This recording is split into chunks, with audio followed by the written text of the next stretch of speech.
I'm a therapist. I should know how to make myself feel happier, or I should know the things that I have to do in order to make my relationship with my husband more harmonious.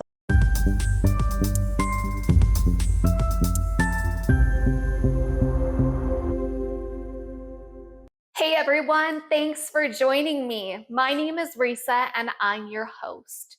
We are talking to real families about real stories here on The Real Family Eats, where we've got food for thought and thoughtful food. So let's eat.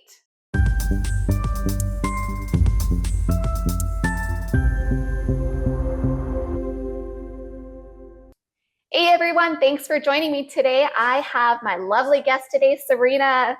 Hi, Sarina. Thanks so much for being on our show today. Thanks for having me, Reesa. Yay! I'm so excited to hear your recipe and your story. We've got a really kind of, I think, pertinent topic for a lot of our families here. But before we do that, for anybody who doesn't know you, could you introduce yourself for us? I will. Thanks again, everyone, for having me. Reesa and I go way back. I am a marriage and family therapist. We were in the same cohort together at University of San Diego, so Whoop whoop, go alumni. Toreros. And I have my own private practice now, um, so that is what I do. I'm a therapist in private practice and specialize in Asian American issues, cultural identity, racial trauma, intergenerational trauma. So that's me, and that's what I do. I work part-time as a therapist and full-time as mom. Awesome.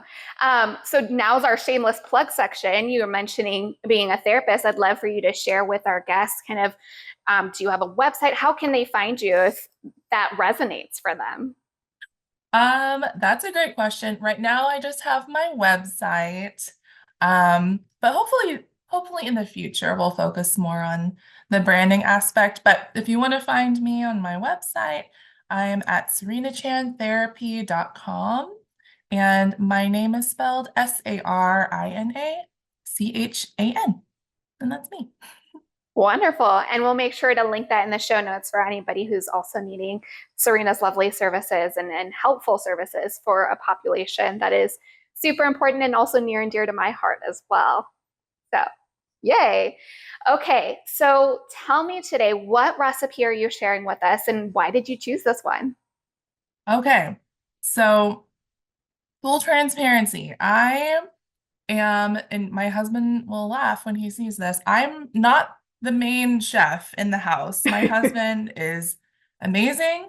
So I needed to find a recipe that would be somewhat easy for me to share. This is my mom's fried rice recipe. So growing Mm, up, fried rice was a really it was a dish that I would look forward to, but it was also something that was easy for my mom to make because you can throw in leftovers, you got old rice, you got some old veggies and you need to use up. Fried rice is the way to kind of combine all of those things into a tasty meal. And I never knew that this was like her go-to easy meal, so it worked okay. out. And that's what Risa will be cooking for us today. Awesome. Well, I'm super excited. I know my whole family loves fried rice, so they're excited about this. All right. So before we get started talking a little bit about the story you're going to share with us today, walk me through some of the first couple of steps of the recipe, and I'll get those things started while we chat. Sounds good. So, um, like I was mentioning, you've got your ingredients Hmm. and you kind of throw them all together. So what we're starting Okay. with is we're gonna scramble some eggs. Hmm. The next part is we're gonna cook up our meat and our onions. And then the last step is kind of throwing in the rice and warming that up. Okay. And then by the end, we're just kind of combining your vegetables, your scrambled eggs, your meat all together, and you should have a nice dish by the end of it. Okay, perfect. Well, I'll get started. So I know one of the stories that you were willing to share with us, which again, I so appreciate because I think that your story is one, super powerful and also super relatable to a lot of folks who had kids or were pregnant kind of during our COVID quarantine and that whole kind of mess, if you will, and that it was made it likely a very different experience than some of the traditional stories that you might hear out there. So I'd love to kind of hear more about that. Yeah. Um, yeah, I'm so glad that I'm so appreciative for you and giving a platform to this story that I think so many parents had experienced during the pandemic. But basically, my story begins in 2020 and January 2020. I was um, entering my third trimester. My due date was April 2020. And Oh my goodness. So right smack when everything shut down. I think we all know how that went during that time. So, so I think my husband and I started to realize things were getting serious when our um like birthing classes and our like pre-parenting classes through the hospital were starting to get canceled. So Okay. we were kind of signed up to take all the like the little classes that they provided about like feeding, baby basics, all of that cool stuff. And then kind of like by February, March, right as things were starting to lock down and Mhm. get a bit more intense, that's when we got the notification like, okay, our classes are getting canceled because they're wanting to protect everyone. And then in the midst of all that, we were also closing on a house. So, Oh, wow. third trimester, all the things are getting canceled. Everyone's kind of sheltering in place. Um, we were trying to like finish our home buying process so that we could like get ready and get moved in. But at that time, like even the banks were closing because I think everyone was just so uncertain with what was going on that banks were shutting down and hospitals were like very limited. So it was a very interesting and uncertain time when a lot of our plans looked different than what we had expected. And then by the time um my due date rolled around, it was the end of April.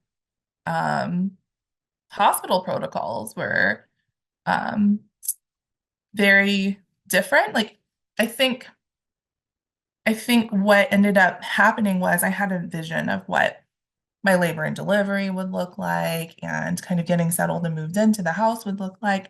And everything kind of like got thrown out the window because Mm. the day of comes and they um they had actually sent me away. So I went to the hospital. I felt the contractions. They were pretty regularly happening. And they sent me away because they were trying to like keep it very limited and like not Oh, try to wow. have the most of the labor happening in the hospital. Like they wanted people to try to like stay in their homes as long as they could before actually admitting them. Um, so yeah, it was such a strange and bizarre time. And I remember, you know, I arrived at the hospital. I don't know if this is TMI. This is my birth story. But This is real life, right? That's what we're this, doing here. this is real. This literally happened. So it was like 5 a.m. We get to the Okay. hospital. They make me go up there. I have to have a mask. I'm like having contractions, trying to breathe, having the mask on. Husband's not allowed to come in yet because they're trying to like keep it limited. And they run the test and they check me and everything, and they're like, "Oh, you're not far along enough yet. Like you might have a few more days because this is your first pregnancy." And like they were a little bit skeptical that it would be happening that day. So they sent me Oh, wow. home. Okay. Husband was waiting in the car for me. And I was like, okay, like I'm in a lot of pain right now, but they said that this might be a couple more days. So So I I spent the mean, how next, was that for you to like hear that? Like you're in significant amount of pain, and they go, "Oh, you might be doing this for a couple more days." they were like, maybe a few more days, maybe a week. Like Oh, this, you're not far along enough for this to be happening today. And I was like, oh, I can't do this. Um, but you just make it work. You roll with the punches. It's like that's what you gotta do. So hmm. we went home and I proceeded to labor like at home for the next, Okay. I think maybe like 8 hours. And then by that time I was like, no, we have to go back. Like we really have to go back. So Yeah. we ended up driving like through rush hours, the afternoon, rush hour in Southern California. And then by like 4 o'clock in that afternoon, they finally admitted me because they were like, "Oh, okay, you are far along. Like your husband can go ahead and come up." And I just remember thinking like it was so different because I wanted my family to be there. I had Mm. imagined that it would be like I would be able to do all the things that I had prepared for, like the birth ball and walking around and like being able to have my playlist. Like I made a playlist for like not that I could hear anything at that point, but Yeah. I Fair. was like these are all the things that they say you should prepare for. We had like the little go bag with all the stuff and everything, but Hmm. I was admitted and they were like, "No, you're ready. Like this, we're gonna get ready to start pushing. We'll go ahead and let your husband know that he can come up." And so I was admitted, husband comes up, they swab us both, they test us Hmm. for COVID. We all have to mask up. I'm like laboring with my mask. Part of my original birth plan was like I thought that I wanted an epidural, but they were like, nope, like this is happening now.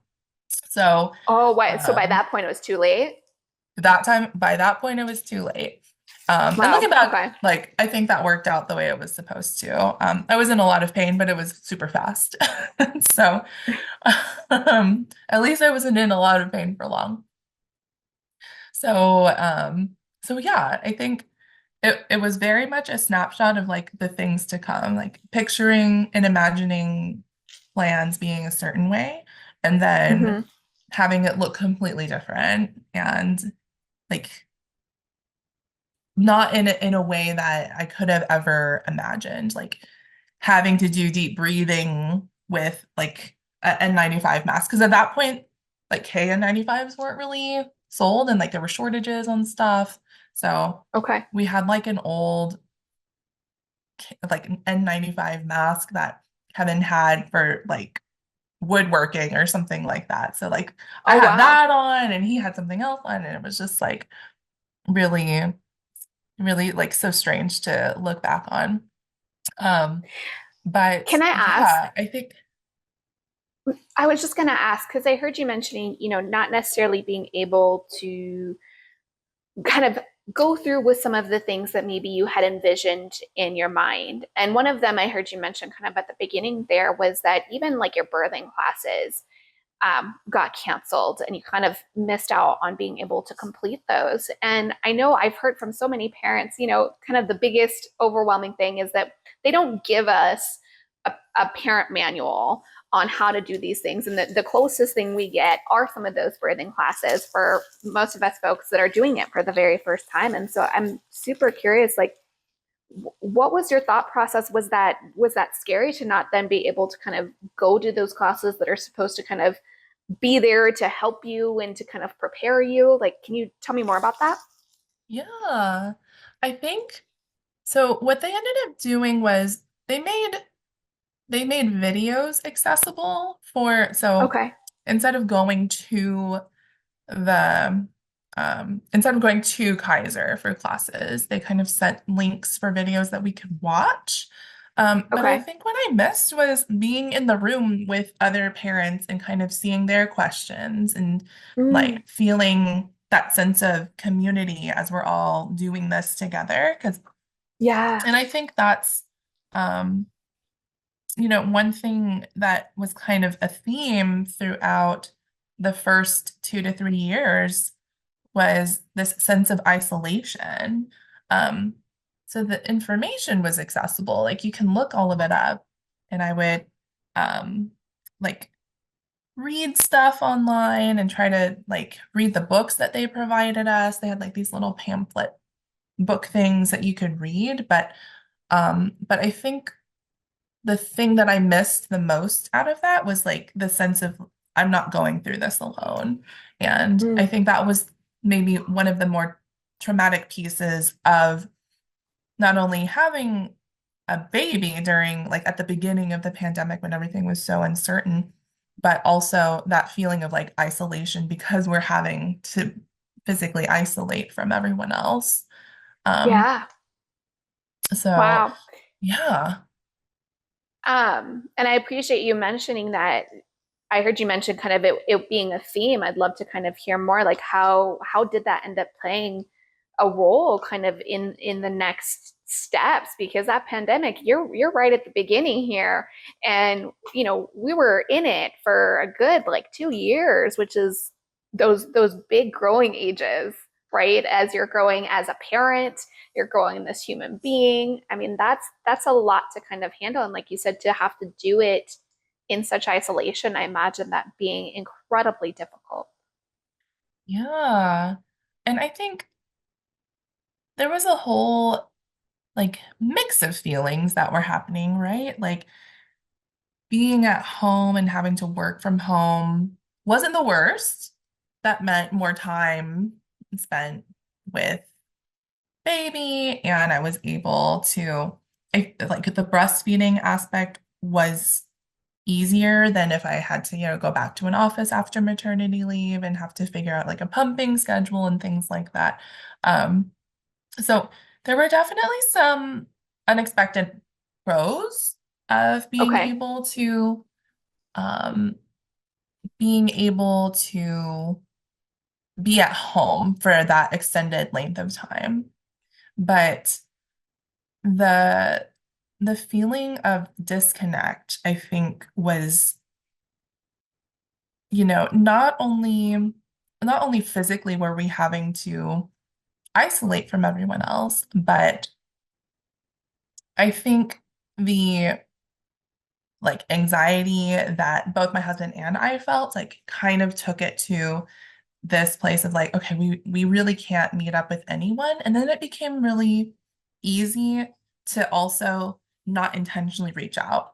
And I Mm. think, I don't know, like maybe you could speak more to this, but in the beginning, as we're transitioning into parenthood and we're, up at all hours and we're like the messiest versions of ourselves at that point, like Yeah. it felt very much like I didn't want to talk to anyone at that Mm. time. Like it was so easy to not only physically isolate because we had to, but kind of emotionally and like socially disconnect from everyone. Because of the anxiety, because of the like the perfectionist not wanting others to see how messy things were and how scared we were and how anxious I was and how stressed out I was. So I think I don't know. I definitely experienced postpartum anxiety, but also have like it was difficult to know like how much of this is normal, how much of this is because there's a pandemic happening. Yeah. So I tended to isolate myself, and I think that was one thing like looking back several years down the road at this point, I'm like, wow, like that was so easy to fall into that pattern. Yeah. Mm. Can you tell me, I know you mentioned kind of the anxieties. Like for you, how did that end up kind of presenting? What did that look like? Yeah. Oh man. I like look at some of the things and we know so much more about COVID now than we did back then, but I think it looked like, well, I think the other piece to mention that puts it a little more into context is that once we brought baby home, and we were doing like the day after checkup and the follow-ups and things like that. It turns out that he ended up having jaundice, and we needed to bring him back to be admitted um, Wow. in the NICU to do like Was was the that light scary to hear treatment. that? Mhm. Was it scary to hear that for you as a parent, especially as a new parent? It was like another unexpected thing of like, oh, his blood tests are showing that his like bilirubin levels are elevated, and what we're going to Hmm. try to do is we're going to try to do like a light blanket for him. And then they ended up saying like, oh, we need like a more intensive treatment for this jaundice because it's escalating more quickly. So having him admitted and doing like the light box treatment. So it's basically like you put your baby in a box and then there's like light. And then that Yeah. helps with that. Um, I think that the feeling of like, okay, things are okay because he's at home, things are good now.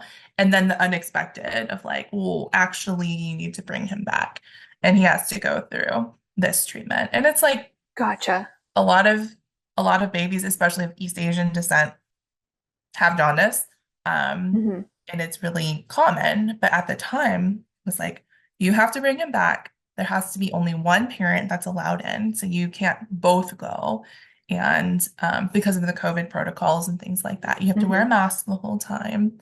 Um, and then like getting the hang of things, but also having that disruption, I think kind of worsened the anxiety of like, you can't let your guard down. So Yeah. after he was only in that treatment for like 24 hours, but which was very, quick. And I'm thankful for that. But I think what ended up happening was both me and my husband had anxiety about COVID, and we would do the things like we can't go outside without a mask. So if we want to take a walk, we have to have a mask on. We have to like Clorox our groceries. We have to Yeah. like make sure that any like no one can visit except for like maybe grandparents, and it's after they've like isolated a couple days to make sure they're not sick. So it was Hmm. extreme. It was extreme at that time, and I think that's how our anxiety manifested. Gotcha. And I imagine to kind of, because I hear you mentioning, this is your experience and it is hard, especially when you're kind of locked down and isolated, to know like how much of this is just kind of expected with new parents and kind of some of those anxieties, how much of it, like you said, is related or even exacerbated by postpartum. And then on top of it, like you said, now there's also this, tons of news about what's happening with the pandemic, that you're just kind of layering all of these um, factors that could be, triggers for the onset of these high anxiety symptoms. And we're just kind of perfect storming them around you and your family, it sounds like. Yeah. Yeah, it was so many layers at that time. And I remember the toll it took on my husband and I, like our interactions, because both of us were so on edge about everything at that time that it became we fell into a pattern of like, oh, are you doing enough? Are you doing enough? And that felt very much like, okay, now we're at odds because both of us are trying to get the other one to do more and constantly feeling like we're against each other rather than working together. It became Yeah. very easy to fall into that pattern, especially like in that first year, sleep deprived, adjusting, and trying to like work on top of that. So it was, yeah, it was definitely a perfect storm, like you're saying, of like so much, so much stress and anxiety, but also like trying to celebrate the fact that, that our family has expanded. We're creating a life Yeah. together um and all these things. And I think, that adds in another layer of like guilt. Like, why can't I be happy that like we have a baby, we have a house. Like these are all the things that we have said we've always wanted. So why does it feel so stressful? Um, Mm. yeah. When you say when you say guilt, like was it guilt that you were having those feelings? Or can you tell me more about that? Yeah, I think, um, can you hang on? I'm not sure if you can hear my kiddo in the background. Hey, kid, I'm talking to parents. Noises of kids in the background is kind of a Okay, is that normal okay? thing, so we're good. We're totally fine. Okay. Again, Um, real life folks. you know what? Real talk, I bribed him with candy. I was like, if you can put on a movie with grandma and be like nice and calm for the next hour, I will give you candy. I will give you gum. Like gum is a real treat right now. Right? You got to find something that gets their buy-in. Absolutely. But anyways, um, wanted to make sure that was okay. He won't come in, but I think he's having fun out like right outside the door now. Um, but yeah, going back to the feeling of guilt that kind of happens, I think, um, and again, this was my experience. There was a guilt of like, I'm not doing enough, I'm not Mm, happy enough. This is what I've always wanted, so why doesn't it feel easier? Um, yeah. like I'm a therapist. I should know how to make myself feel happier, or I should know Mm, the things that I have to do in order to make my relationship with my husband more harmonious. Like all of these pressures, all of these things that I put on myself, especially that first year of yeah. like you're not doing enough, you're not enough, and then that guilt of um kind of feeling all of those things um Hmm. made it yeah, it made it I like super stressful at that time. So not only were there like, these environmental things that are out of our control that are happening, um, but kind of that first year of um all of those things happening all at the same time. And I think, sorry for the sizzling and crackling. I'm adding my rice right now. So I'm like, I'm oh, on to the rice is rice. going in. It's looking Yeah. good. um, but you mentioned kind of this guilt, this idea of I'm not doing enough. It needs, I ought to be able to kind of manage these things or know how to handle them. And I think what you're saying, like for me, I know resonates. I know I've heard it from dozens of parents that there's for, whether it's coming from societal pressures, our own kind of internal pressures, that there is kind of this narrative that I feel like are really good at kind of going, I need to fit into this. And this is what it's, Mhm. I should, that word should. I mean, I feel like it's such a common thing that you hear. And so then there's all these added, like, well, it doesn't look like that. So then it must be, something on my end. I must not be, like you said, good enough or failing in What's some way, wrong with shape, or form. me? Hmm. Yes. And I mean, gosh, to kind of have that feeling, Hmm. I can imagine feels just only intensifies kind of that, like you said, that want to isolate, because why would we want to kind of expose ourselves, like, expose other people to seeing that, look, I'm failing. Yeah, um I think that's so spot on of like when we struggle, it's it's societal pressure tells us that we shouldn't be struggling. Like there's all these things that we need to be doing and we need to make it look easy. And sharing that struggle makes you look weak. So I think that like so contributed to that first year of like I can't talk to anyone else about the things that I'm going through or the struggles that I have with this parenthood transition. Like on the outside, everything should be good. Like everything should be super happy and celebratory. Um, but the the like pressure to be perfect really conflicted with wanting to share that with others. And then that made it worse, right? Like my wanting to not share how hard that was exacerbated that feeling of anxiety and I'm alone and like I'm the only one who's feeling this way. I'm the only one who can't handle what this whole chapter has looked like so far. Yeah. Yeah. And like you said, kind of handle something that I signed up for, right? That, hey, this was something that I wanted. And, here I'm kind of saying I can't handle that. And gosh, like you said, it's such a narrative that for whatever reason us parents are so good at kind of like you said falling into that and having that be so much of what's kind of dictating some of those actions in our life. Um, yeah, it's and I think social media, at least the social media I was on at that time. So I wanted to follow other parents for like tips and tricks and like how to do things, but man, that was not a good idea for me at that time because it's like, oh, Yeah. I'm not doing that and I'm not doing that.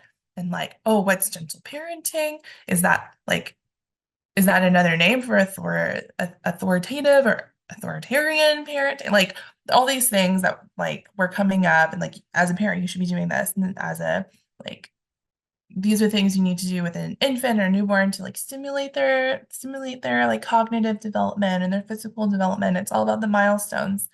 Um, so much worry about milestones at that time. Like there's Yeah. there's such a like there's such a culture, I think, around millennial parenting, I think. And Okay. I at that time it was the information was helpful, but the overload of information probably backfired. And it wasn't until I started seeing more things about like parents being vulnerable or finding humor in the mess and chaos that was a little bit more validating of the Okay. experience that I was going through. But that didn't come until later because I wasn't looking for that at that time. Yeah. And I was just about to ask, like, how did you end up working through that and kind of getting to the other side of that? Even for, I know you mentioned kind of in your relationship that there were definitely those added stressors that were taking a toll on the relationship. And so I'm so curious, like what was your journey of being able to get to that other side and be Mm, able to recognize, like you said, hey, these social medias, although the intention behind following them, right, was there and it was honorable, that maybe they weren't kind of what you needed at that moment in time, and it was maybe doing a little bit more harm. yeah. I think my a turning point for us was,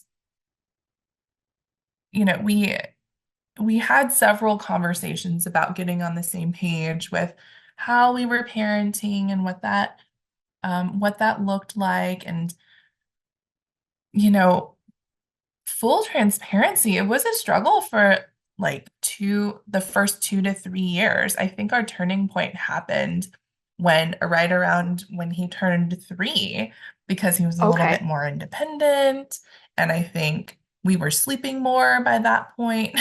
Like sleep makes such a huge difference, but also the timing of um what was being learned about COVID was kind of around that point where, like, Okay. okay, there's a vaccine that's available to kids 6 and under. And I Mm-hmm. think as more information came out about COVID and things were kind of like lightening up and we were taking small steps to get out of our comfort zone as far as like going out and spending more time around other people and crowds and kind of almost that exposure therapy of like making small incremental steps and knowing that it was okay. Like things would be okay even if we caught germs or got sick or things like that. Um, Yeah. I think I think it wasn't until both of us got on the same page about like we are not each other's enemy. We can work together, and this is the solution that we're uniting towards. It's so cliche. Like they always say that, right? Like you and your spouse are not like you're not at odds. Like you have to focus as a team. But that really it didn't as much as we'd heard that, it didn't really click until Yeah. we were able to come together. And I think also the value of taking breaks and scheduling vacations and really like having time for fun. It wasn't until we focused on that a bit more that things got a little bit more lighthearted so that it balanced out the heaviness that we had experienced for the first 2 to 3 years. Yeah, absolutely. And what I love about what you just said is that, taking the breaks, right? And the importance of that because there's so much, and this is something for any folks listening who've listened to me long enough or who have ever worked with me, I probably say it so much, so you're probably sick of it, but I'm going to say it again. Is that that idea that don't go to bed angry, right? When it comes to your partner. I disagree with that so much. And it's because um, that idea of, we just need to power through this and, just Yeah. I feel like the intention of just making sure that you're making repairs. I totally appreciate the intention, but that idea of we have to do it and we have to do it now, and this is what it needs to look like. Again, every relationship, I think, as you're mentioning, is different, and it requires sometimes those pauses in order for you to be able to come back to it in a more helpful, more productive way where you can, like you said, maybe have a little bit of that logic, that rationality come back online and remember, like, this is my teammate, this is my partner, this isn't my enemy. hmm hmm Um, I used to be one of those people that would say, like, we got to talk through it. Like, we have Yeah. to figure this out. It has to be now. I can't handle sitting in this ambiguity and like limbo state. So we got to talk about it now. And that, like, that was so unproductive. We would talk, like, my husband would, bless his heart, he would begrudgingly talk through this thing with me for like 2 to 3 hours, and we'd not like get anywhere because both of us were Yes. too tired. Both of us were too like emotionally amped to really Mm-hmm. like come to a solution. So I am no longer, I have seen the error of my ways. I am no longer like, we got to talk through this right now. Some things some things you can prioritize, some things can wait. Oftentimes, oftentimes it can wait. Like there's usually nothing so pressing that you need to talk about it when you're like in a heightened state. Um, Yeah. and I think since giving both of us more time to settle before we actually like come back together to talk something out, it's been a game changer. So Yeah. yeah, Absolutely. your advice is very, very sound. Well, and here's the deal. I can absolutely relate to what you just mentioned because I so although I'm the person that likes to take breaks, my spouse on the other hand does very much, and kind of when we first started was that I want to talk it out. He's very much an external processor. I'm an internal processor. And so that was definitely a point of contention for many years of our marriage. And, we've been married quite some time now, but we had to learn just that. Like, it wasn't something that I was ever taught. That's not something that was like, just, oh, I woke up one day and I had that knowledge of very much like you said, of figuring out kind of what works for us. And for me, similar to like what you're saying, I need that pause to be able to like figure out my thoughts, because if I kept talking, it was one going to be nonsense and also probably come out super hurtful, which was not my intention at all. I think um like for my spouse and I, we had not encountered the level of conflict that we did until we became new parents that were sleep deprived and like kind of out of our minds for a little bit. But now I feel like having gone through that experience and overcoming it and kind of like being on the other side of it, Hmm. there is so much more closeness, I think, because we've shown each other like we've seen each other at our worst and we're still here. Like we still made it. We're not perfect people, but we still Yeah. accept each other unconditionally. Um, and I don't I at the time when we were in it, I couldn't there was like no way I could have seen the end in sight and like what the positive of that situation was going to be. But I think there's something kind of reassuring of like going through something like that and still being sticking around to kind of give you that confidence of like, all right, you've seen me at my worst and you're still here. So I guess there's something here. Yeah, absolutely.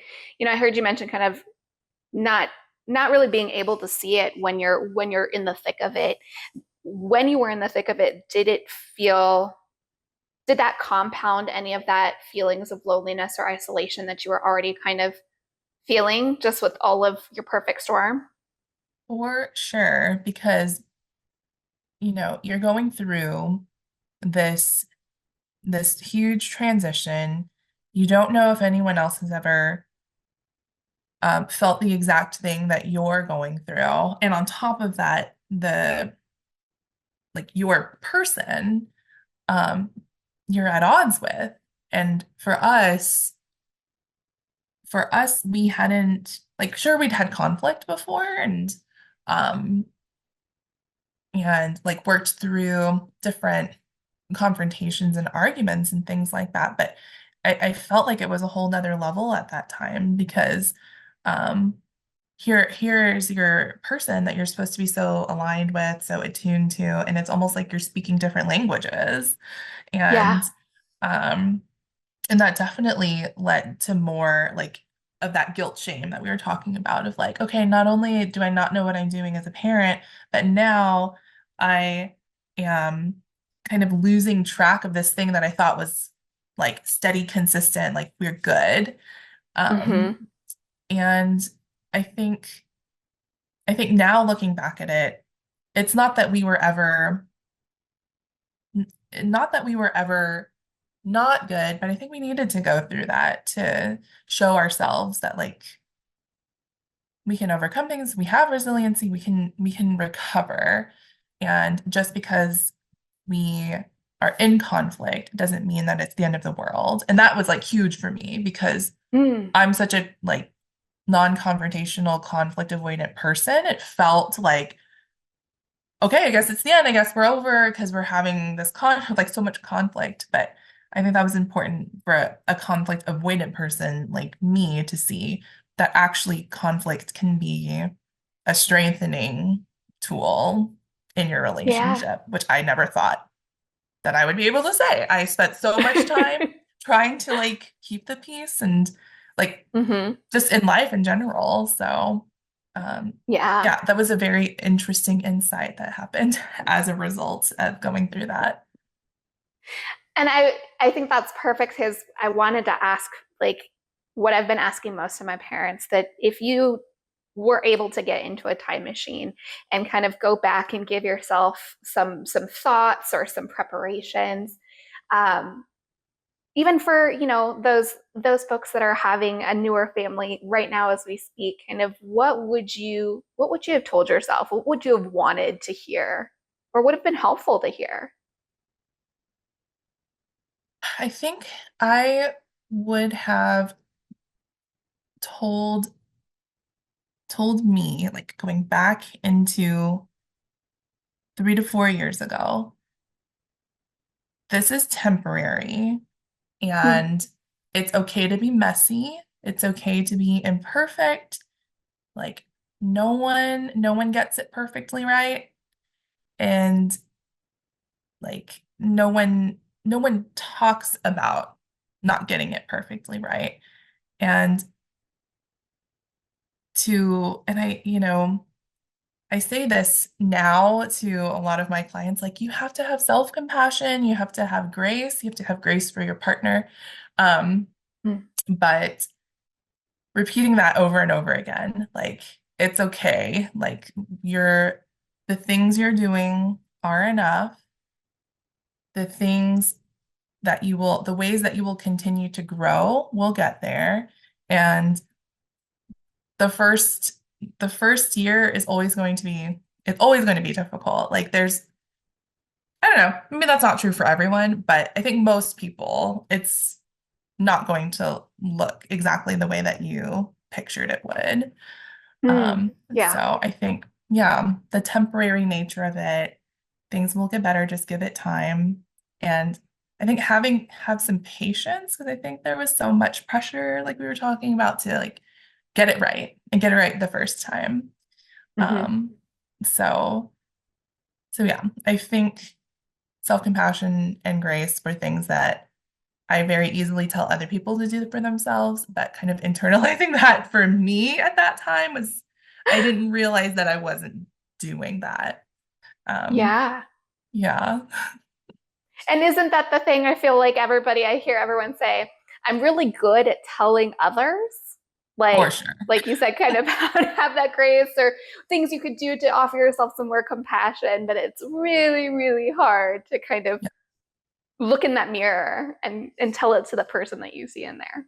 Yes, absolutely. Um, it's funny. One of the things that we stumbled upon later that I wish that I had paid more attention to, and this is going to sound so silly. The TV show Bluey was game changer for me because that show is so much for the parents as well. And there's this episode where the mom is like super hard on herself, and then it takes another mom telling her that she's doing great.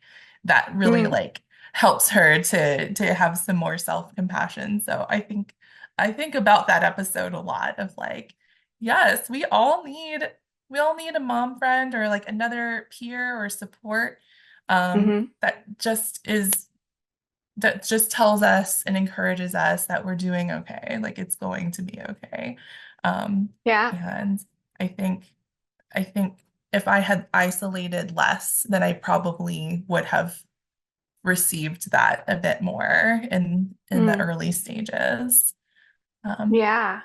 mm. You know what's I laugh only because I have heard Bluey being recommended by so many parents. And my kids were too old. We didn't have Bluey back then. So I was never exposed to it, but you are not the first person. And I think that that's so awesome. So shout out to Bluey for apparently, doing some things that are super helpful in your content. Yeah, that's awesome. Fluid was very therapeutic at that time, on top of like actual therapy. Like that's the other thing is Yeah. obviously we are huge proponents of therapy. I think individual therapy for me was very helpful, and couples therapy for us Mm. helped us immensely, like getting back, reminding us to be a team, to appreciate Yeah. each other, that we are not each other's enemy. Um, Hmm. so, so yeah, therapy, patience, self-compassion, Bluey, like, Well, I love all those resources that you did share that you found kind of really useful in your journey. And I know that we've only scratched the surface of some of your journey. So I'm sure I will be tapping you again and asking you to come back and talk to me some more. oh, I'd love Um, to. but in the meantime, here's my fried rice. Hopefully, I did you proud. Oh, Um, looks delicious. I'm so Amazing. excited to try it. And, it's got the spam in it. I did do the spam this time because we are very much a pro spam in this house. I love spam. Can't go wrong. When I saw that on the Controversial hot recipe, I was take. like, oh, yeah, Controversial. yeah. Like, I've got that in my pantry because we buy it by the bulk. So I love it. And I just wanted to say again, thank you so much, one, for being willing to share this recipe with us, but also to share your story and kind of some of the challenges that you have encountered, especially trying to navigate all of this through a pandemic, which not everybody can say they've done. You know, it's a very unique thing about your journey. However, at the same time, there were dozens and hundreds of babies that were also born around the same time. And I imagine kind of, you know, maybe a piece of it go, oh, yeah, that sounds really familiar. Yeah. Yeah.